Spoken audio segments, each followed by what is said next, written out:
नमस्कार शेतकरी मित्रांनो, मी आज चरण मोराडे यांच्या मिरच्या प्लॉट झालोय. त्यांचा 3 एकर मिरचा प्लॉट आहे. त्याच्या याच्यावर पहिल्यापासून जवळपास 4 मिरच्यांची लागवड आहे. पहिल्यापासून नेचर कंपनीची ट्रीटमेंट चालू होते प्लॉटला डायरेक्ट. सुरुवातीला त्यांनी 12 बॅग ग्रीन हार्वेस्ट सोडल्या. त्यानंतर त्यांनी 10-34 सोडा सुरुवातीला इनिशियल गेअर मध्ये सुरुवातीला फुटवेसाठी ब्रँचसाठी. आणि त्यांना आता मागच्या आठवड्यामध्ये त्यांना 10-34 पृथ्वी 10-34 आणि 24-24 पृथ्वी 24-24 हे 2 ग्रेड सोडायला दिले. त्यानंतर त्यांचं म्हणणं आलं की सर त्या जे 2 कॉम्बिनेशन ग्रेड सोडल्यानंतर एकदम प्लॉटला ग्रिप घेतली. एकदम प्लॉट उठला डायरेक्ट आमचा. आता प्लॉट बघून घ्या तुम्ही की जबरदस्त सेट झाला एकदम. बघून घ्या डायरेक्ट. आता आपण चरण बोलू. चरण भाऊ तुमचा अनुभव सांगा. नमस्कार, माझं नाव चरण सांडूसिंग राजपूत, राहणार सिंधी, तालुका जाफराबाद, जिल्हा जालना. मी 24-24 आणि हे आपलं 10-34 आणि 24-24 24-24 हे दोन्हीचे कॉम्बिनेशन करून सोडले होते.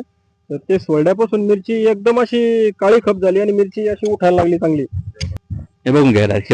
हे बघा हे जबरदस्त झालं. आणि पानं वगैरे बघून पानं साईज वर किती वाढी डायरेक्ट. मला बरेच शेतकरी म्हणतात सर हा शिंदाचा प्लॉट आहे की नॉर्मल प्लॉट आहे.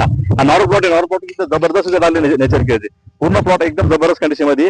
आणि आता 4 दिवस अगोदर त्यांना मी आपल्या नेचर केअर कंपनीचं ओसिल ऑर्थोसिलिसिक ऍसिड हे प्रोड्युस करतं. ऑर्थोसिलिसिक ऍसिड काय करतं, पानावर एक लेअर तयार करतं.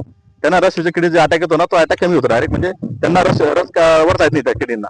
त्यासाठी ओसिल द्यायचा. ओसिल रिझल्ट जबरदस्त आला आपल्याला. एक नंबर आला. मी ओसिल मारून आज 3 दिवस झाले. आणि ओसिल मारायच्या पहिले मिरचीनं असं एक कवळा शेंडा असा मारला होता, अशी पांढरं व्हायला लागलं होतं. ते ओसिल मारल्यापासून मिरची एकदम काळी खप बनली, पानाची साईज वाढली, साईज बी वाढली आणि एकदम फ्रेश झाली. फ्रेश झाला रिझल्ट एक प्लॉट. नंबर भेटले. त्याचे गाव जवळपास सर्व शेतकरी त्यांचे. मी 10-34 सोडायच्या नंतर माझा प्लॉट म्हणजे झाड म्हणजे एकदम असं थोडं भांगारल्यासारखं होतं, पण ते 10-34 सोडल्यामुळं एकदम प्लॉट असं डेव्हलप बनलं झाड. एकच नंबर रिझल्ट आहे. 25 दिवसाचा प्लॉट आहे आपला, पण एकच नंबर म्हणजे आता जसं सर सांगतील तसं आम्ही वापरलं की कळलंच आम्ही तसं बोलू.